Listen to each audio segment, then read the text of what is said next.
What's going on, guys, and welcome to #AskGSM episode 383 here today for Thursday, April 1st, 2021. I am Graham GSM Matthews. Hope you guys are doing well. And yes, it is a very rare Thursday #AskGSM. I've said this before in other videos, but the last 2 weeks for me have been incredibly busy, even more busy than usual, even busier than usual, and I'm usually pretty busy, but I just didn't have any time yesterday to record the show, and I never miss a week, so although it didn't go up on Wednesday, it is going up this week, just a day later, so I apologize for that. I'm hoping to get back on track in the next couple of days, because I know next week and the week after, going into and out of WrestleMania, are going to be even worse than the last 2 weeks have been, so thanks for joining me as always, and for sending in your questions by tweeting me on Twitter with the #AskGSM at WrestleRant. Find me on Facebook as well, facebook.com /Graham.gsm.Matthews. Leave a comment on the post that I usually put up on Tuesday nights. I forgot this week, I apologize, but usually I put it up on Tuesday nights, and even if I don't, you can always leave a question on the wall itself. And last but certainly not least, drop your question down below in the comment section in this very video. I'll include your question in next week's edition. So a couple of things here before we go any further. I did not put up a hashtag yesterday, but I did upload my exclusive interview with the NXT United Kingdom champion, Walter. Never an interview I thought I would get, but I did. He was actually really, really cool, and that was a great interview. So check that out here on the channel from yesterday. We got plenty more going up, going into WrestleMania. I'm doing 2 tomorrow on Friday, another 2 interviews. I already recorded one with an Impact star. That's probably going up tomorrow. I still have to transcribe it and shit, but that's going up soon. 2 more WWE ones, and then a big one. I'm recording it next week, but it won't be up until after WrestleMania, I believe, as of right now. So there's a lot of shit going on, a lot of shit going up. Another interview I actually recorded about a week ago with someone non-wrestling related, and that was a lot of fun too. A lot of interviews in the can, a lot more interviews to come in the weeks to come, and it's a very exciting time right now here for the channel, more so than any other time as we head into WrestleMania, so be sure to subscribe and never miss a video. I thought there was something else I wanted to discuss too, but I guess not. If it pops up, I'll mention it at the end, but yeah, let's get going here, starting with your questions. And again, I appreciate you guys sending the questions as always, even though we are a day late here, and I'm hoping we can be back on track for a Wednesday episode next week. So let's start with the YouTube questions first. First from No L. Their question was, where do you see Andrade going now that he got his wish to be let go of WWE? In what match made you realize that AJ Styles was the real deal in the ring? And when his career is over, where would you rank him? So kind of a 3-part question here with, having to do with Andrade first and then AJ Styles. So we'll talk about Andrade first. Now that he's gotten his wish and has been released from WWE, where do I see him going? This isn't really much of a stretch. Plenty of other people have said this, but Ring of Honor. I think Ring of Honor would be the perfect place for Andrade to pop up. I mean, obviously, he already has friends there in Roosh, Dragon Lee. They have their own little faction going on right now in Ingobernable de... No, not Ingobernable de Japón. It's La Faction de Ingobernable. And it's kind of like a subsection of the group with Roosh, Dragon Lee. They did have Amy Rose in there, but I think they booted her this past week at the pay-per-view last week, which I still have yet to write a review for, and I'm so fucking back. I'm really, really backed up. I haven't had a chance to watch all the Darks in the last week. Impact I still got to catch up on. Power. It's going to be a very busy next few days, but yeah, so they booted Amy Rose. Kenny King was in there. La Bestia del Ring, who I believe is the brother or the cousin or the father of Roosh and Dragon Lee. I don't remember. But Kenny King got beat twice at last week's pay-per-view, so that makes me think they might be booting him from the group and paving the way for Andrade to take his place, which would be fucking great. I know Ring of Honor isn't the most buzzworthy product out there, but honestly, it's one of the best. And I wasn't blowing smoke on Matt Taven's and EC3's ass when I said this to them in our interviews last week here on the channel. Cheap plug, check them out. But Ring of Honor is one of the best weekly shows that you will find in the wrestling world every single week. Like, better than Raw. SmackDown is usually pretty good. It can be hit or miss. Better than SmackDown, even sometimes better than NXT. The weekly shows are very, very good. They have more storyline development. The matches are good. The feud and program development, stuff like that, is always very good. The profiles, the sit-down interviews are always very well done. So, yeah, Ring of Honor is just a great show. I think Andrade would be the perfect fit in Ring of Honor. And that's not to say that he can't go to AEW eventually. But, like, listen, I'd be happy if he went there now, but the problem is that if he goes there now, what do you do with him? Like, there's already plenty of people they're not doing enough with. So what do you do with Andrade aside from giving him quick squashes on Dark? You know what I mean? On Dark Elevation against friggin' Joey Janela. So I'd rather, honestly, he go to Ring of Honor first. Impact, maybe. New Japan would be awesome. Obviously, he has history over there. That would be sick. So he is free and clear to go wherever he wants. If it was up to me, which obviously it's not, it's his career, my first choice would be Ring of Honor. And I think he even said in that shoot interview he did on Monday that he still wants to be WWE champion. Will that ever happen? Probably not. Andrade is a big star. They were vastly underutilizing the guy, but his English skills were never where they should have been. That's not necessarily his fault, but that's why you have Zelina. So could he have been a world champion in WWE? Maybe. It's not as far-fetched to me as like a Heath Slater or like a Zack Ryder, both of whom I like. They're just not WWE champion material. Andrade potentially could be if you booked him properly. Yeah, like we kind of saw in NXT, they were a money act, Zelina and Andrade together. So hopefully they end up together wherever that is. I would hope in Ring of Honor, but again, that's just me. And yeah, so hopefully he ends up there, and he could very well end up back up in WWE down the road. If Charlotte stays there, and obviously they're engaged to be married, it sounds like he just wanted to leave and then maybe come back better, just a bigger name, more valuable, like a Drew McIntyre. It's very possible. Obviously, he was the one who requested his release, wasn't just released out of the blue like McIntyre was in 2014. But I could see a scenario where he leaves and then comes back as a bigger star a few years down the road. And hopefully that's what happens. As far as the second part of your question, having to do with AJ Styles, what match made me realize that he was the real deal in the ring? I mean, AJ Styles has always been great. I started watching TNA in 2008. So that was my first real exposure to AJ Styles. I wasn't watching the pay-per-views at that point. So I'm trying to think of like the first match I saw AJ Styles in that made me realize, wow, this guy is great. You know what I mean?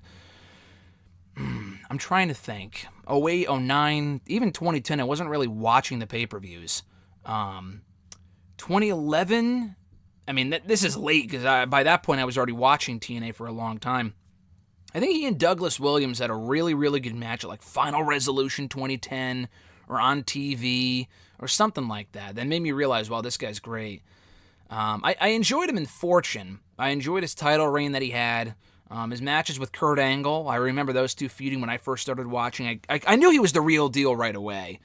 But I don't really think I knew how great he was until I saw his matches with like Christopher Daniels in 2011. Those were fantastic. Had some amazing matches in 2012, again, with Kurt Angle and other tag teams. Bobby Roode was another one who he had great matches with. 2013...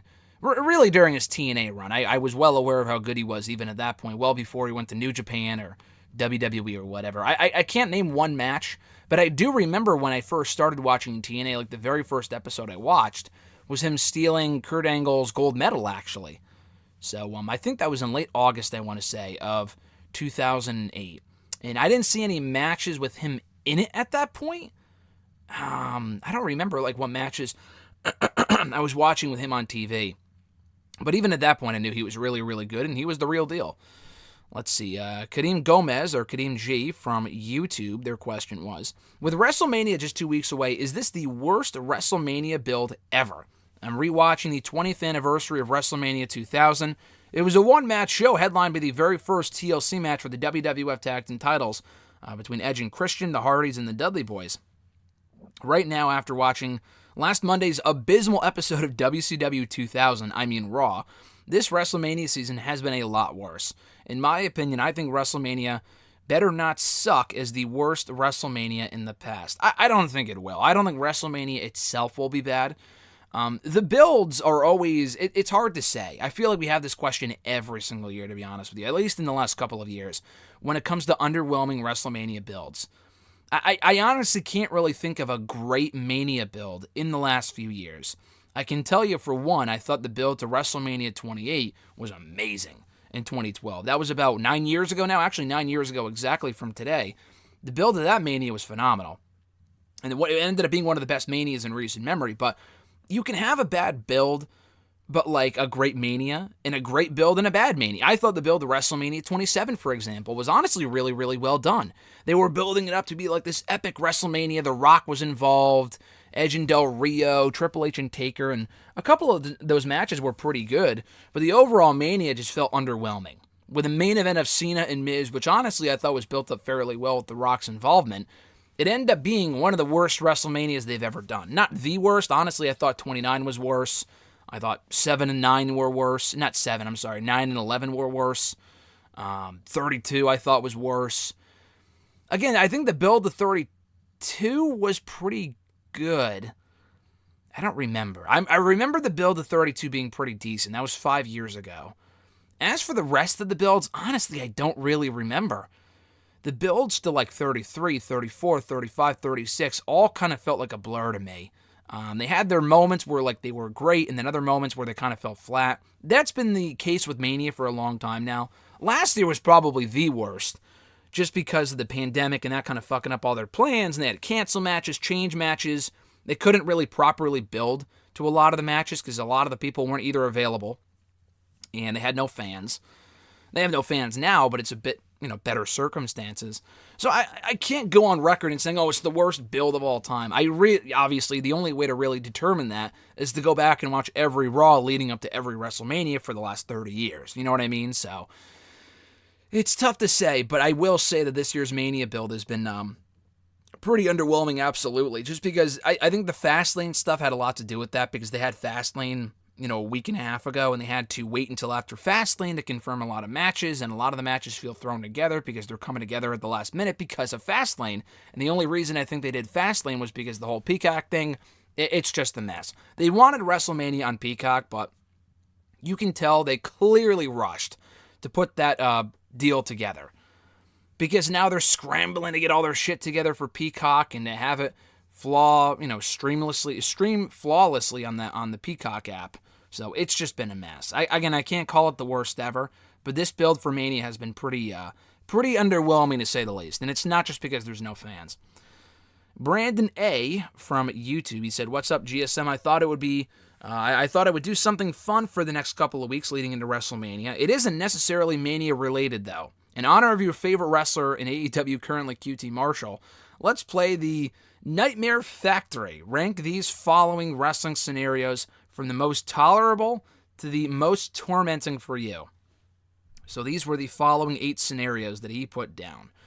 1. AEW adds more members to the Nightmare family, and they are the top faction that is pushed in the promotion over the foreseeable future. 2. Jinder Mahal returns and wins the WWE Championship the night after WrestleMania, and his title reign lasts until the next WrestleMania.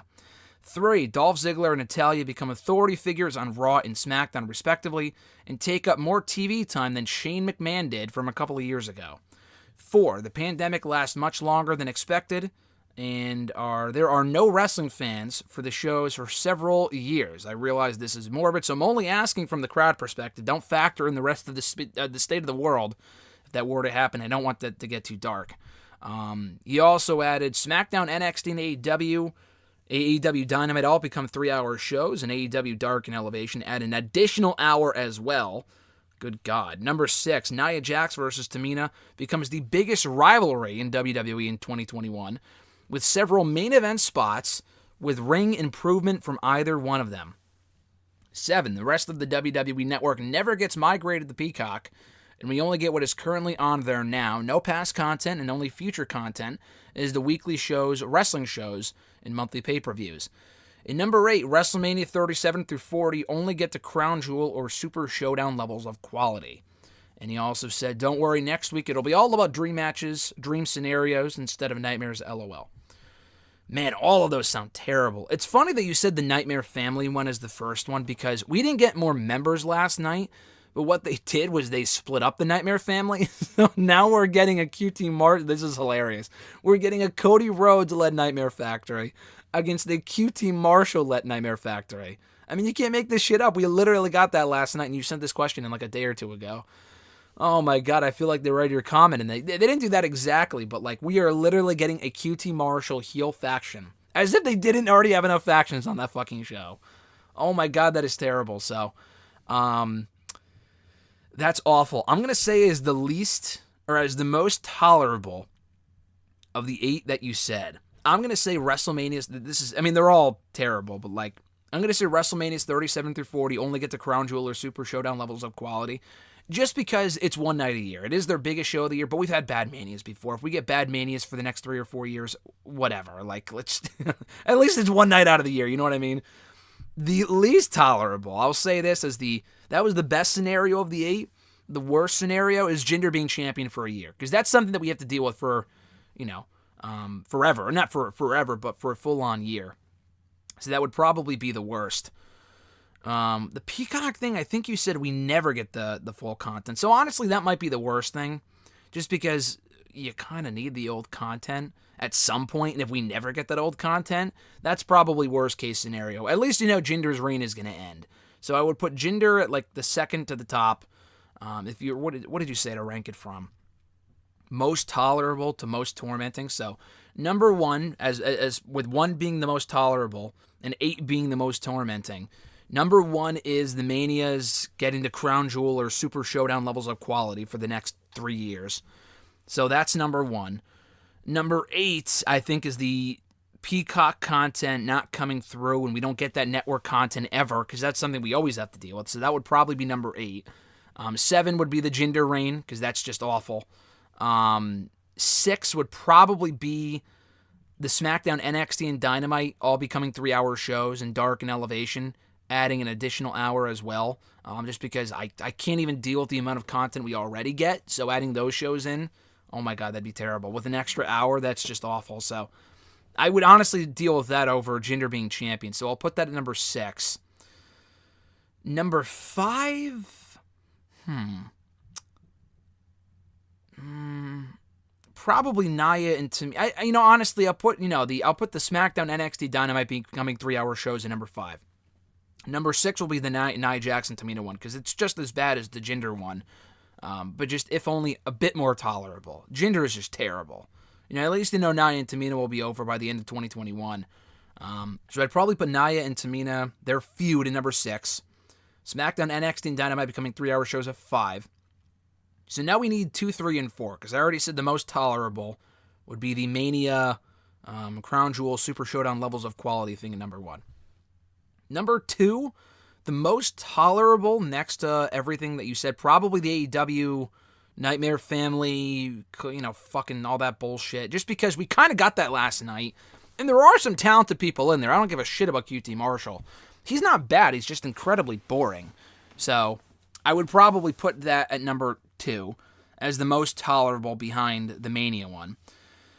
Number 3, probably the Ziggler and Natalya one, because I'll take that over there being no fans. So I'll put the no fans one at number 4. Just because, it's been bad for the last year, but honestly with the Thunderdome and with AEW doing what they do, it hasn't been awful. If this continues on for another year, it's not great, but I can deal with it.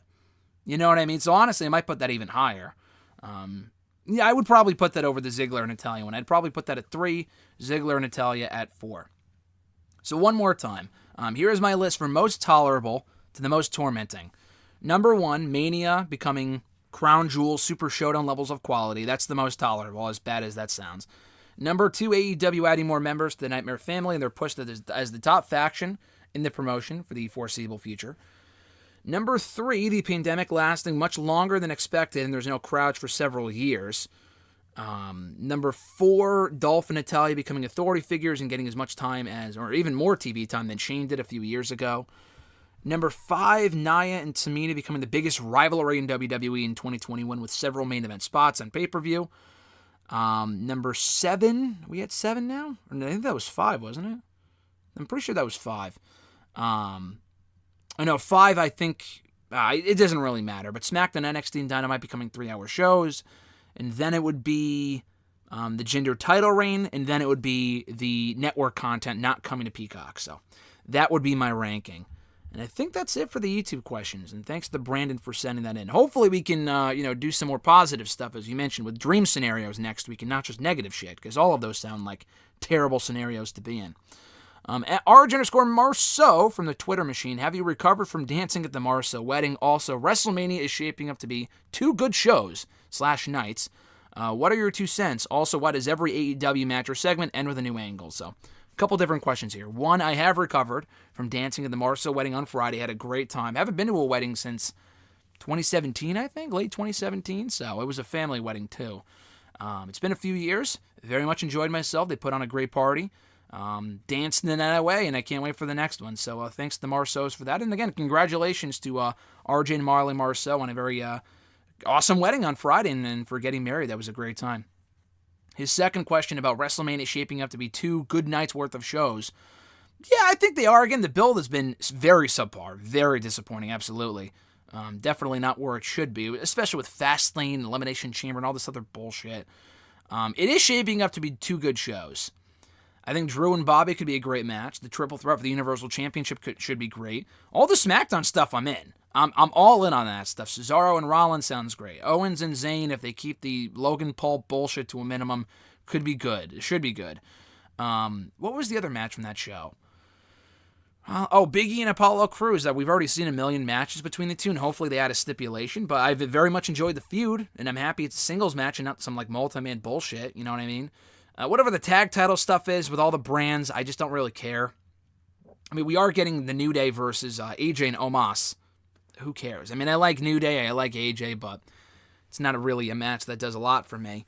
Braun and Shane, who cares? Ripley and Asuka should be great. Bianca and Sasha should be great too. So I think more matches than not should be very good. It could end up being a terrible WrestleMania, of course, absolutely. But between the 2 nights, it's shaping up to be a good show, hopefully. And hopefully it absolutely exceeds expectations in terms of what the build has been over the last few months. And for his third question, as far as AEW, every match in AEW ending with a new angle, it's so annoying. I pointed it out to Alexis last night, and it's so apparent. Every match has to either end, and not a non-finish. Like I guess I would rather have what AEW does over what WWE does. And then a lot of WWE matches end with a disqualification or a count-out or a non-finish. At least in AEW, they do set stuff up, but it happens every single match.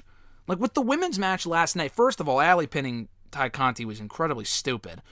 But not just that, why did you have to have the Dark Order and the Matt Hardy stables at ringside? Why can't the focus just be on the women? I know Allie's involved with the Matt Hardy stable. You don't have to have all million members of that group at ringside. Same thing with the Dark Order. She's not even in the Dark Order.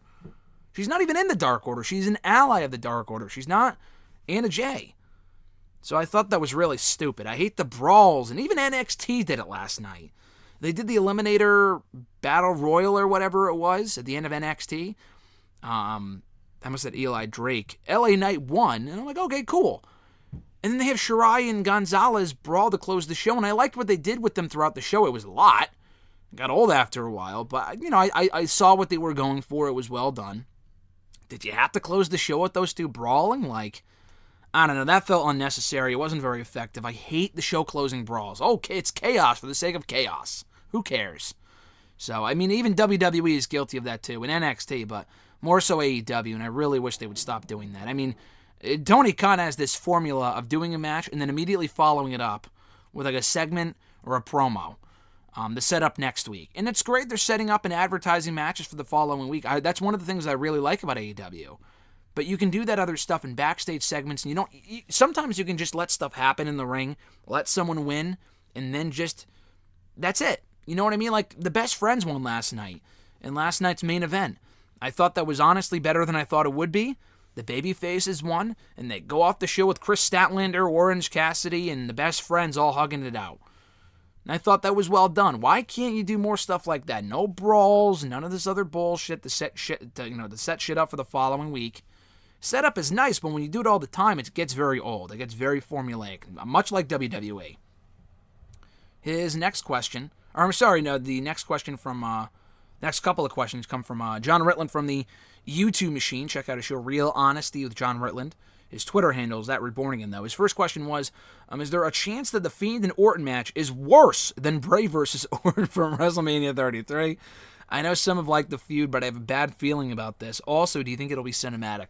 I'm one of those people. I've actually liked the feud.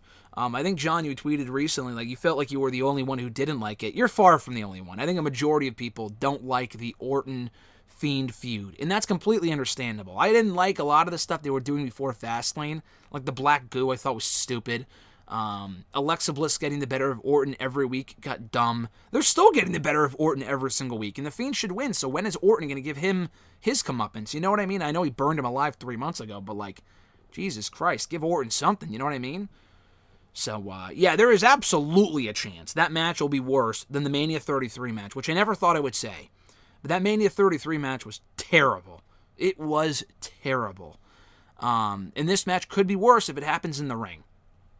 Under no circumstance, I know there's going to be fans there, but I don't think anyone's going to be disappointed if The Fiend and Orton does not happen as advertised in the ring. They have to, I think, at least have to advertise this coming week on Raw as a cinematic match. Do I think it'll be cinematic? I feel like they would have announced it as cinematic if it was. There's a chance it still could be. I don't think it will be, because otherwise I feel like they would have said that. It should be. It should be. Because in the ring, it sounds like it's going to be just a fucking train wreck. And you can't really do all the little cute editing tricks they've been doing recently with them in the arena because there's going to be fans there.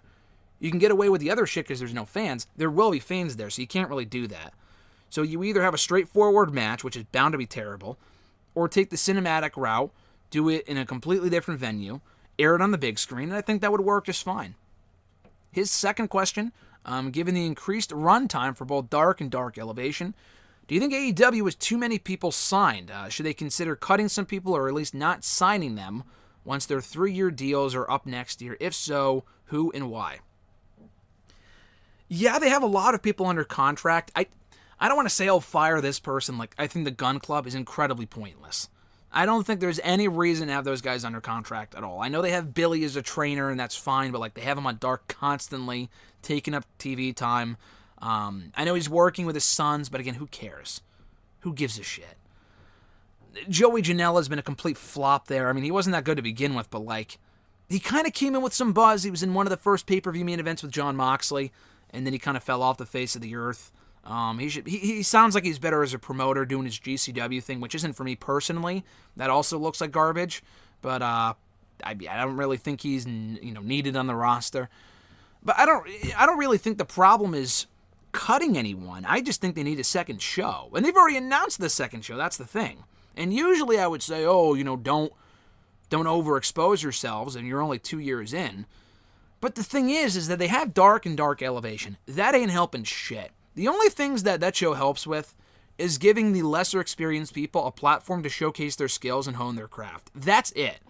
It's not extending feuds. It's not a second show. It's all it is fucking squashes. That's all it is squashes. So if it was like the SmackDown at Dynamite's Raw, that would be fine, but it's not. It's literally just squashes for like an hour and a half, 2 hours, 2.5 hours, which is unbelievably terrible.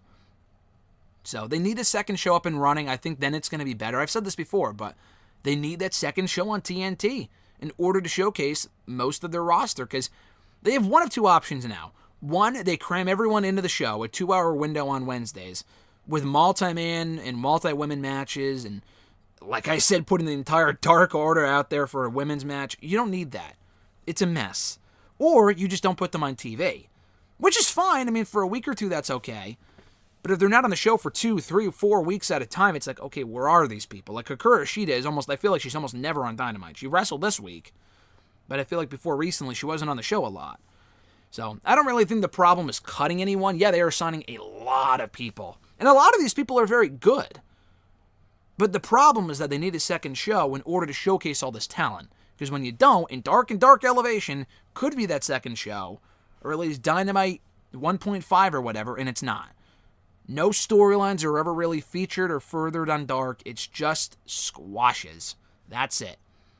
You can showcase some of these people with video packages. I haven't watched Dark for like a week now. I haven't watched it since last week. I didn't watch this week's episodes, but they did one with Red Velvet last week. I thought that was really, really well done. I thought the video package on Red Velvet was great. They need more of that. That's what the second show on YouTube should be. The actual second show on TNT should be an extension of Dynamite. Not with the same people, but at least a different... I'm not saying they need to do a brand split, but like feature the people that aren't featured regularly on Dynamite, put them on the second show, or space it out a little better. Because 2 hours is not enough for the vast amount of people they currently have under contract. Another question from Matt Reborn again. I forgot to answer this earlier, but so why is William Shatner going into the celebrity wing of the Hall of Fame before someone like Cyndi Lauper? especially since Lauper was so influential to the book heading into WrestleMania 1. I've been wondering that for years. I have no idea why she's not already in the Hall of Fame.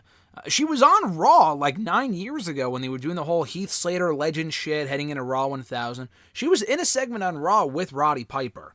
So it's not like, oh, she's completely blackballed. Like, Lawrence Taylor has some shit against him. Like, I think it might be, I don't know. I think it's some underage shit or something. I don't know. He did something pretty bad that I'm pretty sure has prevented him from going into the Hall of Fame. Because otherwise, why wouldn't he be in there? He was in the main event of WrestleMania 11. Not to say he did major business, but, you know, he was a pretty big part of that WrestleMania, and he was the only celebrity main event in Mania history to have wrestled in the main event of WrestleMania. He belongs in there too, but again, if he has personal shit against them, I understand it. Cindy, from what I understand, does not. She's been with the company before in terms of like making an appearance 9 years ago. Why she's not already in, I have no idea. You can't really apply logic to the Hall of Fame as far as like, why is this person in but not this one? They've inducted, like, again, Coco Beware before someone like, again, Macho Man or something like 5 or 6 years before. So we get these type of questions every single year. There really is no one way to answer it. William Shatner, at least, didn't do a lot for WWE at all. But he's made a handful of appearances. He's good friends with Jerry Lawler. Honestly, I think he's worthy of going into the Hall of Fame, if only for the for that awesome theme song rendition shit he did when he guest hosted Raw back in 2010. That alone was Hall of Fame worthy. But yeah, they do it for headlines. If they have something to promote, they'll do it. You know, the fact that Drew Carey went in for one Rumble appearance before Cyndi Lauper is also a joke, but he went in 10 years ago. You know, honestly, I think someone like Hugh Jackman belongs in there for the few appearances that he's made. Or even Jon Stewart. Jon Stewart's involvement with WWE in 2015 was huge. I think he was there at SummerSlam 2016, too. He honestly should be in there as well. So, that's just me. There was someone else that I was thinking of as well. I don't really know. I mean, Shatner's done more than some other people. He's made more appearances than, like, again, Drew Carey has on WWE programming. I like William Shatner. He's not a terrible choice. Oh, Shaq. Shaq was another guy. I feel like they were going to induct Shaq 4 years ago when they were in Orlando for Mania 33, but they just couldn't get the match done with him and Big Show, so because they didn't do that, they didn't want him in the Hall of Fame, maybe, because they had no celebrity that year, which was nice, but it was a little weird because they've had a celebrity every year for like 10, 15 years now. So I was a little surprised that he wasn't inducted that year, but it's not going to happen now. He's in AEW doing appearances with them. There's no way they'll ever use Shaq, at least not ever again, but at least not anytime soon. He belongs in there too for all the appearances he's made, and again, he didn't make a big financial impact in WWE, but his stuff with the Big Show is pretty memorable. So honestly, I don't mind William Shatner going in. I like William Shatner. He's made a handful of appearances. He's entertaining. But the fact that, yes, that he would go in, or that Drew Carey would go in, or, I mean, how was Regis Philbin not in the Hall of Fame? He passed away last year. I wish he had gone into the Hall of Fame because he could have maybe done a speech or something. I'm not sure what his health was like before he passed, but the fact that he's not in there, but all these other people are, yes, makes no sense. But again, you don't want to hurt your brain too much because once you start to apply logic to the WWE Hall of Fame, you're just going to confuse yourself. So there really is no answer to it, but yes, it is worth wondering because it makes no sense. Although I do like Shatner. At noob_n_co 1991, his question was, do you think Asuka's bad booking triggered fan outrage for the past few years, and do you think the fans are to blame for Asuka's booking for the last few years, and how will WWE fix it? I'm not exactly sure how fans are to blame for Asuka's booking. It triggered I'm not exactly sure what you're talking about. She has not been booked the best. But here's the thing with Asuka. She's a very weird case because she has accomplished so much, and we've talked about this ad nauseum here on Hashtag. I know a lot of people asked me about this like last year. You can't ever really say she's been buried. Asuka is not buried. Andrade was a guy that was buried. He got beat in like 2 minutes in his last match and was never even featured on the show. For the last 4 years, 3.5 years that Asuka's been on the main roster, almost always she's on the show. So it's not like they're not using her. They always use her. The problem is that she just isn't the same killer that she was outside of WWE, even in NXT. She doesn't feel remotely special. I know she's not undefeated anymore. But I mean, her losing to like Alexa Bliss and some of the other shit they had her doing, like feuding with Zelina Vega last year, like, who cares? You know what I mean? Like, so she's a weird case of someone who's accomplished literally everything there is to accomplish. Like, she's never won at WrestleMania, funnily enough, but she's been a multi-time Raw Women's Champion, longest ever reigning NXT Women's Champion, former SmackDown Women's Champion, 2-time Tag Team Champion, won Money in the Bank, she won the Women's Rumble, she won Mixed Match Challenge, she did all this other shit. She did a lot of stuff, but she doesn't feel remotely as special. I would put Sasha ahead of her, I would put Bayley ahead of her, I would put even Rhea Ripley ahead of her, just because she's newer. Asuka, when I see her, she does not feel like must-see TV. The same way that she would have a few years ago, or as much as she should be now. And she's not even a lost cause. You can always bounce her back and rebuild her back up as a dominant monster. And they would do that from time to time and then lose their way, and then she'd go back to being a comedy character. That's the issue. At Iwagu91, their first question, while she won't be joining any of the 2 major American promotions anytime soon, you can correct me on that if you want to, if Tessa Blanchard joins the WWE, do you see her immediately jumping to the main roster like AJ Styles did, or compete on NXT first? Yeah, no, I agree. I don't think she's going anywhere anytime soon. I know she's been free and clear of a contract from Impact since June. She quit last June, and she could have gone somewhere the next day if she wanted to, but clearly there's a lot of heat on her for that. All the other shit that came out about her about a year ago in January of 2020, right around the time she won the world title. I do think she'll end up somewhere eventually. I don't think she's completely blackballed from the industry. I do think after some time away, can she rehab her image? I don't know. I'm not going to say that she will because I'm not 100% sure. I'm not sure, honestly, what she's doing right now. I know she's doing some indie shows. She was supposed to face Kylie Ray, but I think she had to pull out or something. I don't remember. But of the 2, I think WWE is more likely. I absolutely think she's going to be WWE eventually. Maybe not soon. But, like, WWE, we're talking about the same people that put their... And I like Riddle, but they put the United States Championship on Riddle, a guy whose allegations against him, I don't think were ever really cleared up. Jordan Devlin, I'm a big Jordan Devlin fan. His allegations against him from last year during the whole speaking out thing, a lot like with Riddle, were never cleared up. And they're both holding championships right now. So WWE clearly doesn't care that much about that shit. And yeah, they fired Jack Gallagher, but the guy's expendable. Riddle's a bit of a bigger star than he is. But yeah, I think they'll sign her eventually. But to answer your question, would she go to NXT or would she go to the main roster?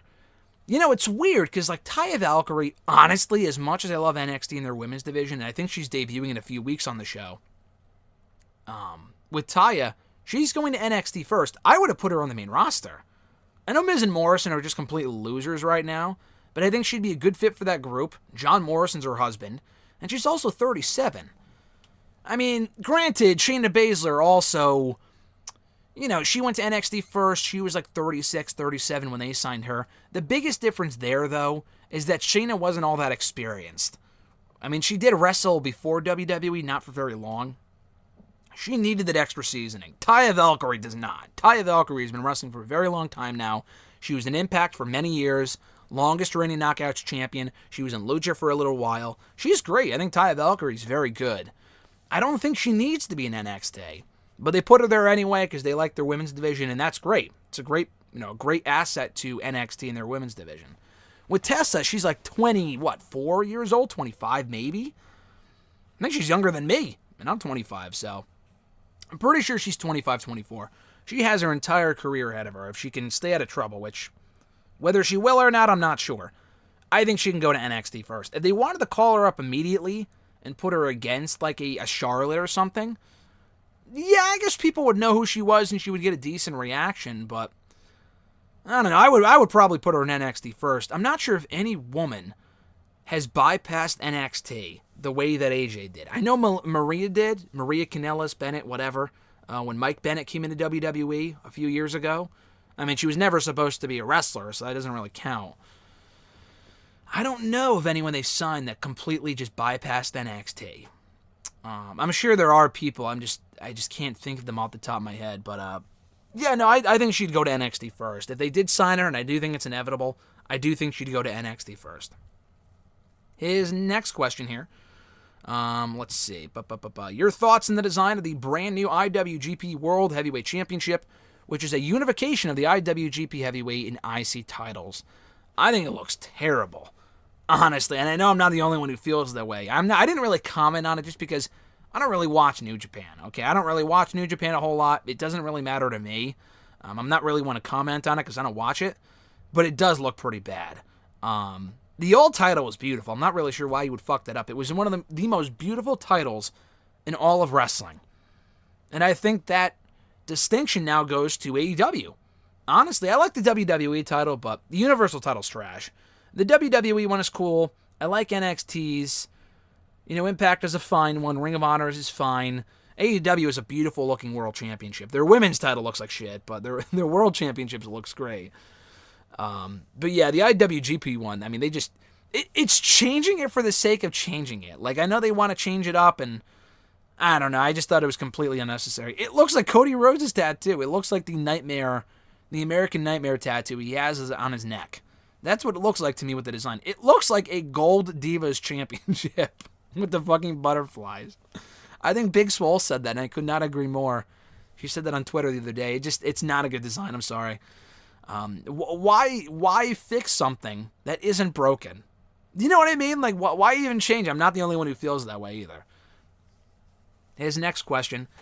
Did you think that the Hurt Business disbanding last night or on Monday was a swerve? I did. I don't think it is, but I thought it was. The funny thing is that I was watching it with Alexis, and I go to her, like, when they were teasing tension, I'm thinking, okay, they'll just get back on the same page. It's fine. Like, they'll just get back on the same page by the end of the night. Like, it's not over yet. And then literally, Bobby Lashley, within 30 seconds of me saying that, beats the crap out of Shelton Benjamin and Cedric. Cedric runs away, beats the crap out of Shelton. And he gets on the mic and goes, the Hurt Business is over. And I'm like, well, there goes that. So, I don't know why you would do that. Oh my God, that was one of the dumbest things I've ever seen. Why would, even Batista said this on Twitter, why would, and Cedric Alexander co-signed on that. He completely agreed on Twitter. Why would you break up the best thing going in the entire company? That is one of the dumbest things I've ever seen. Yeah, they could always add new members. I don't think it's a swerve. They had Bobby beat Benjamin. They had him beat Shelton on Monday night.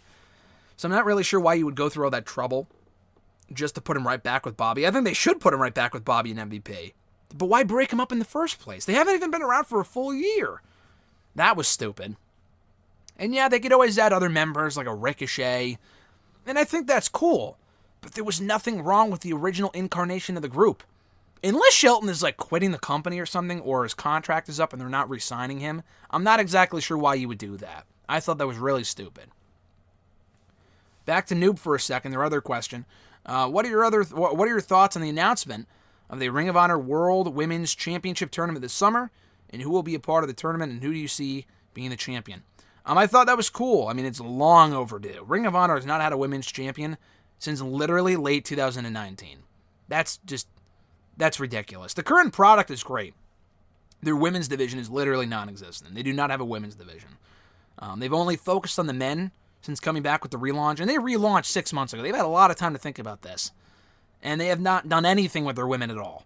Kelly Klein was the last champion, but she got not fired, but they didn't re-sign her at the beginning of 2020 just due to other issues going on at that point. That was a mess. They didn't re-sign her, so the championship, and she was the champion at the time. So they just kind of rendered the whole thing inactive, and then they were supposed to hold the championship tournament, I think, before the pandemic, and that just got canceled. But when they came back, they never made any mention of that tournament at all. They just ignored that it was ever supposed to happen. So I'm glad that it's finally happening way, way later than it should be, but I'm glad it's finally happening. As far as who's going to be in it, I assume it's going to be a lot of people. Honestly, I don't know. Because I feel like all the biggest women right now have been signed somewhere else.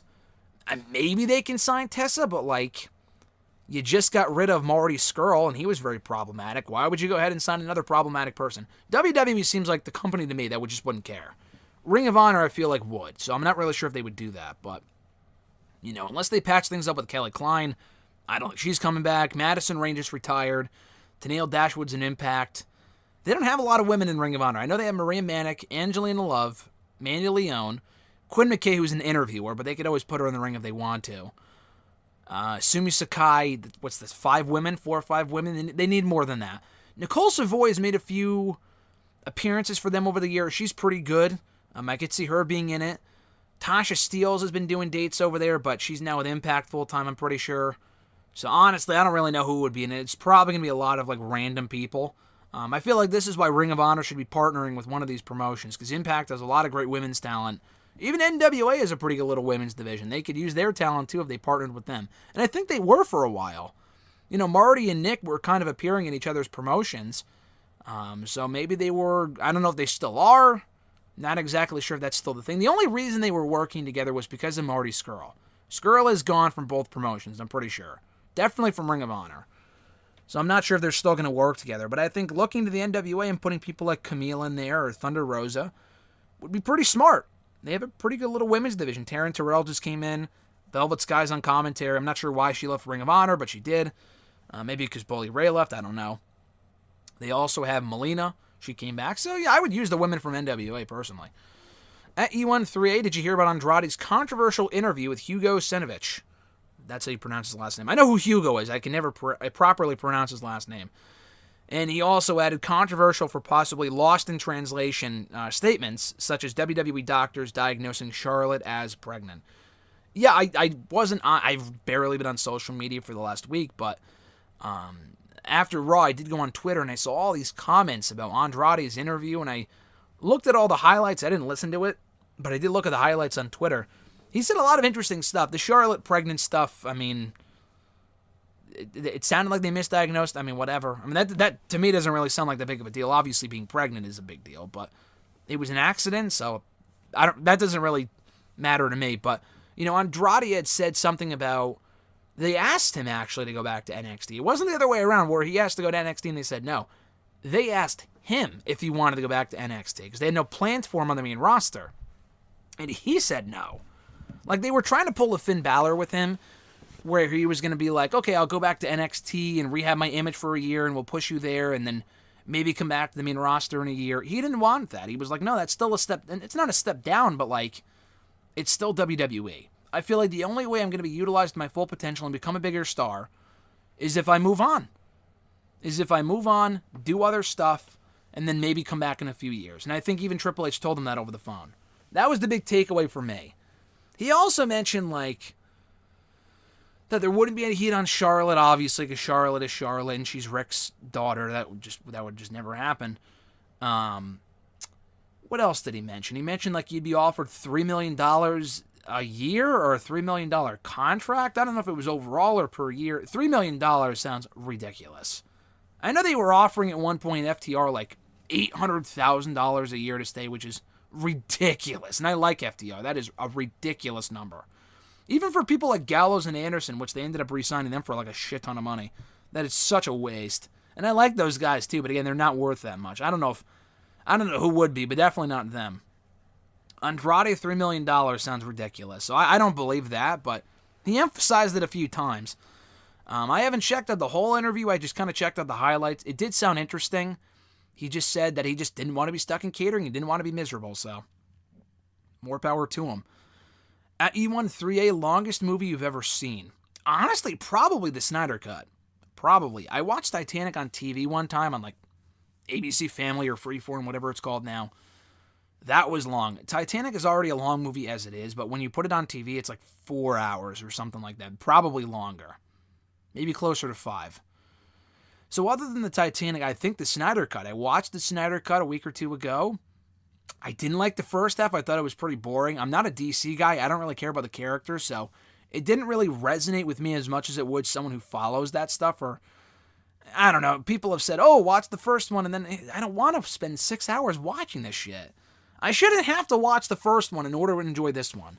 Yeah, I'm sure they made a lot of improvements. That's great. As a standalone film, I didn't love it. The last 2 hours were pretty good, but I just don't care enough about this universe or these characters to really get invested in it. So, anyway, I think the Snyder Cut was probably the longest movie I've ever seen, but even that I watched over the course of a few days. I watched the first 2 hours and the next 2 hours a few days later.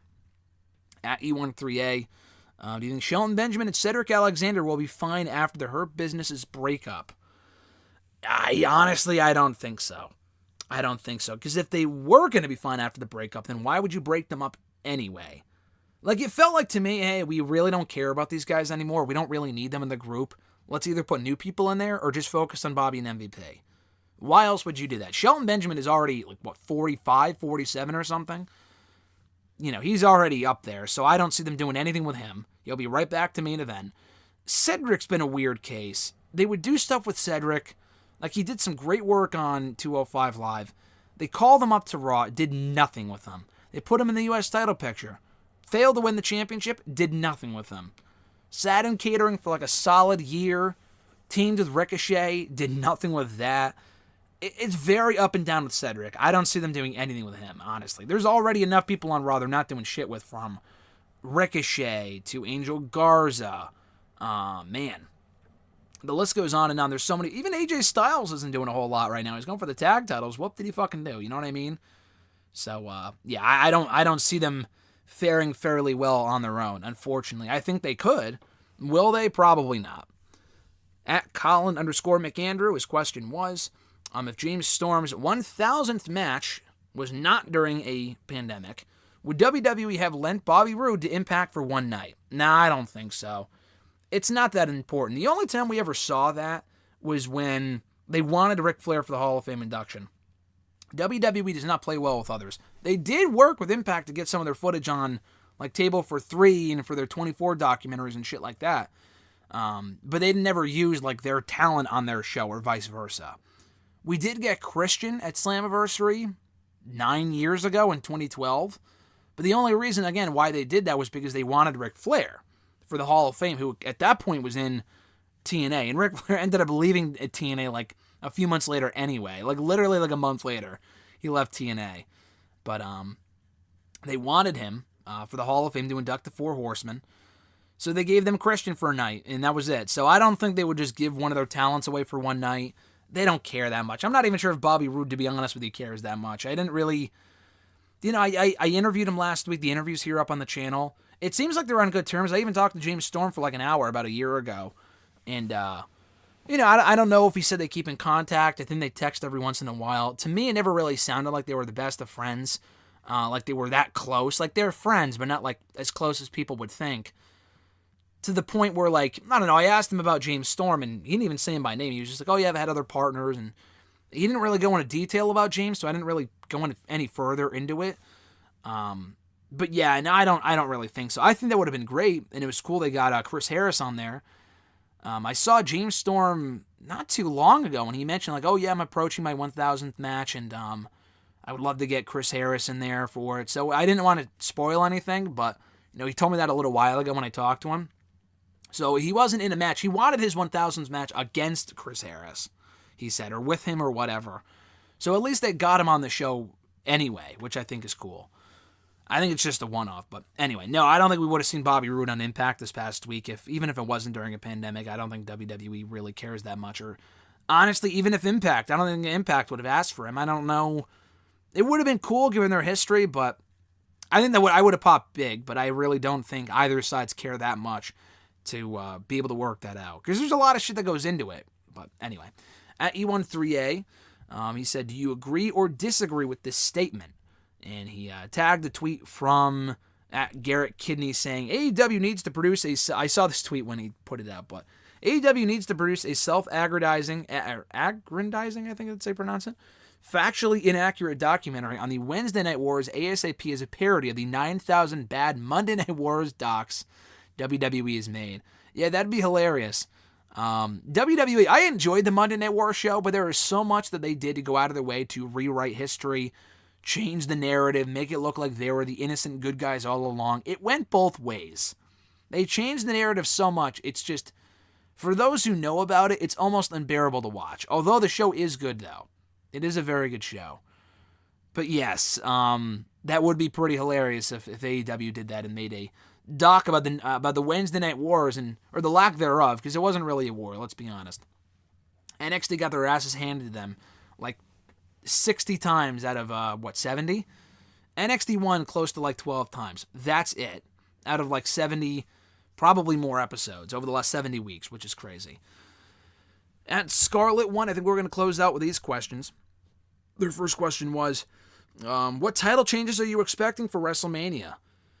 I'm expecting Drew to win the championship, honestly. I don't want him to. I like Drew, but I just think Bobby losing now would be dumb.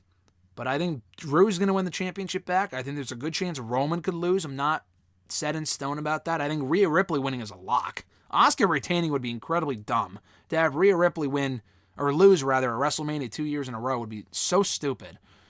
So I think Ripley winning is a lock. Asuka's done nothing with a championship anyway. I don't think Bianca winning is a lock, honestly. I've said this before, but I'm thinking Sasha's going to retain. And you can have Sasha, or Bianca rather, win it down the road. I could see AJ and Omos winning just because who else are you going to have the New Day face? They've already beaten everyone else. So I could see AJ and Omos winning the championships at WrestleMania. What else is even there? I mean, Apollo Crews. I could see him winning the Intercontinental Championship. Sheamus maybe winning the U.S. Championship just because he's lost a lot lately. Maybe. We'll see. I see a lot of championships changing hands, though. Between the two nights, I see a lot of title changes. At Scarlet 1, let's see. Thoughts on NXT moving to Tuesday nights. I'm a fan, personally, just because it allows me to not have to watch two shows back-to-back on Wednesdays. I go to bed on Wednesdays at, not even midnight. I get done watching the shows at midnight. I don't go to bed until, close to 1. It's just a lot. I almost fell asleep watching NXT last night. Or Dynamite. Yeah, no, I watched Dynamite first, and then NXT, and I'm like, oh my God, I'm going to fall asleep. And the shows are good. They're very good. It's just that, it's hard to watch back-to-back, and trying to watch both at the same time. I've done it before. I did it last week. It's tough when you're a content creator and you want to really accurately review both shows. It's hard to watch them simultaneously. It is. But yeah, I think it's a great move. Impact is moving to Thursdays. We have Raw Mondays. This is not counting Dark and all this other shit. Raw on Mondays, NXT Tuesdays, Wednesday Dynamite, Thursday Impact, Friday SmackDown. Major show every day of the week. That's pretty cool for people that love wrestling. There's a lot of content for me personally to review. I still have to catch up on a lot of stuff from the last week. But yeah, it does help me space some stuff out. I can watch Dynamite and then be done with it. NXT, or Tuesdays, I'm already busy anyway. Because Tuesday you have Dark, and then you have also Powers back on, and NXT, but then Impact is moving to Thursdays. Thursdays would be like my off day, kind of. Not really. I'm kind of preparing stuff for Friday on Thursdays. I was already busy on Thursdays anyway, but it's Impact, so it's not that big of a deal. You know what I mean? Now, honestly, now I was going to say now I can start recording WrestleRant Radio earlier with NXT on Tuesdays, but RJ and I like to cover Dynamite too, so we'll probably just stick to the current schedule. But it does make it a little bit easier for me, I will say that. And their final question for the episode, favorite non-wrestling content in 2021 so far? Whew. What have I consumed in 2021 that is non-wrestling related? First of all, the year has flown by for the first 3-4 months of the year. They have absolutely flown by. I haven't seen any movies. I saw Wonder Woman at the beginning of the year. That was not great. I watched the Snyder Cut. Don't care. Probably WandaVision, honestly. WandaVision was great. I've enjoyed Falcon and Winter Soldier so far. So probably the Marvel stuff, honestly. If it's not wrestling, I'm probably watching something Marvel-related. And WandaVision was a terrific show. Just a fantastic show. Even people who don't like Marvel and shit like that are bound to enjoy it, I think. So, and then Falcon and Winter Soldier has also so far been pretty good. So, honestly, that answer might change after Friday. I'm going to see Godzilla and Kong. And they have some theaters open here in Connecticut, obviously safely open. I just want to see it on a big screen, to be honest with you. I know it's on HBO Max, but it's just not the same. I'll watch the Snyder Cut at home. I'm not sitting in the theater for fucking 4 hours, but Godzilla and Kong, that's different because it's a big movie and one I'm actually looking forward to. So we'll see if it's as good as people are saying, but it sounds like it is. I've been looking forward to this movie for a long time. It was supposed to come out like a year ago, I think. And they had to bump it back a few times. So, yeah, hopefully it lives up to the hype. But that's going to do it, guys, for episode 383, I believe, of #AskGSM here today for Thursday, April 1st, 2021. No April Fool's jokes today, at least not on my end. I will have an interview announcement coming up later today. And no, it is not an April Fool's Day joke. We'll have more on that a little later today. But yeah, that's about it, guys. So if you want to send in a question to the show, you can do so by tweeting me on the Twitter machine at WrestleRant with the #AskGSM. Find me on Facebook as well, facebook.com/Graham.Jason.Matthews.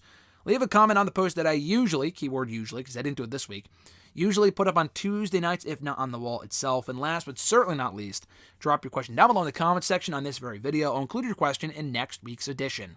And as I said earlier, check out all my interviews from the last week. It's been very busy. I have 2 in the can that I have yet to publish. I have 2 to record tomorrow, and then one that I know of next week, which is the big one during WrestleMania week. So those are coming up. I still have to publish them. The Walter one went up yesterday, so check that out. Bobby Roode went up last Friday. That was cool. Matt Taven, EC3. There's so many interviews. In addition to all the other content that comes out here on the channel, like the network and show videos, these videos, the WrestleRant radio excerpts, the Falcon and Winter Soldier reviews, and so much more. If you haven't already subscribed, please do so. You won't regret it. Have a great week, guys. I'm Graham GSM Matthews. Have an awesome April, and I'll catch your ass down the road.